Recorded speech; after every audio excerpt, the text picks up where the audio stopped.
Hi, I'm cabaret singer Katie McGrath, and here are the shows I want to see coming up. It seems that March is the month of singers named Karrin because there are 3 in store for us. Allyson is at Birdland March 5th to 9th, and for someone with such a mellow sound, Allyson inspires fierce passion among her fans. She's been nominated for a bunch of Grammy Awards, and she'll likely sing songs from her upcoming new album scheduled for release this summer. Then on the 9th, New York favorite Karrin Oberlin is at the Beach Café. Her admiring critics, which is to say all of them, call her by turns stylish, intelligent, and bold, and they describe her voice as warm like melting butter. I saw her last show at Birdland, and it was wonderfully moving, engaging, and fun. Then on March 20th to 23rd, Broadway actor and cabaret star Karrin Mason is at Birdland to perform her new show entitled For the First Time. After touring for over a year with Andrew Lloyd Webber's Love Never Dies, I imagine she's very happy to be home. And this show is designed around songs she loves but has never sung on the cabaret stage before. And some of them were composed with Karrin in mind to sing them. Now, back to the shows from non-Karrins in March. On the 4th at Don't Tell Mama, Cynthia presents This is a Changing World. It features the great American songbook composers like Noel Coward, who wrote the title song, along with Irving Berlin and Cole Porter, and her contemporaries Julie Gold and Billy Joel, to share her funny, salty thoughts about the relentless, unavoidable changes that time has wrought.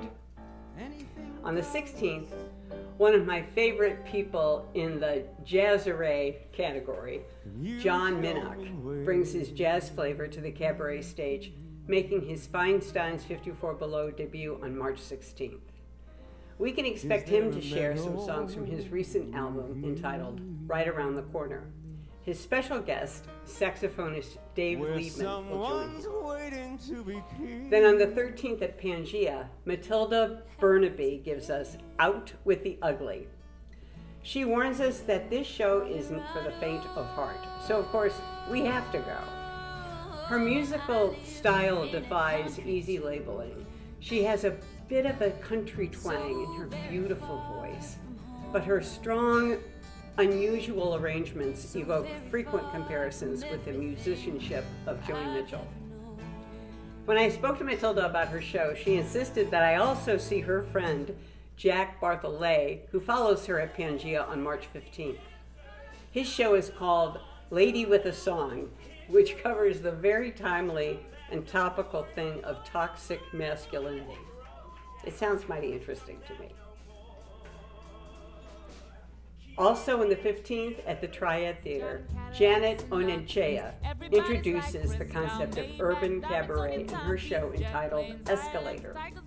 She shares the coming-of-age story of a Nigerian-American girl living in New York City. This woman sings like the free, wise, exotic bird she is. Then T. Oliver Reed celebrates the legendary Bobby Short at Birdland on March 25th in Distingué, the songs of the saloon singer. The show title nods at Billy Strayhorn's Lush Life, one of Bobby Short's signature songs. And when I first saw Reed a couple of years ago in Drop Me Off in Harlem, I was struck then about the similarities between Reed and Bobby Short. Each man would be described as meticulously elegant and completely self-possessed. Bobby Short was the Café Carlisle feature performer for over 35 years, which is quite a run. But he was also an activist, and he was a living New York landmark. So I'm so glad Reed is keeping his story and his music alive. I'm Katie McGrath, and I'll see you there. Still I get a kick out of you.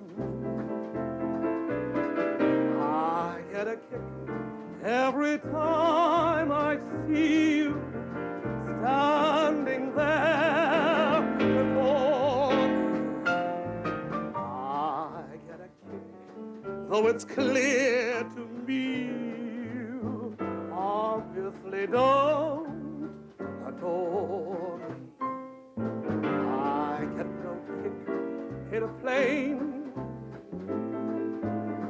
going somewhere in the air with the fair Mr. Lindbergh seems nothing to do. Still I get a kick out of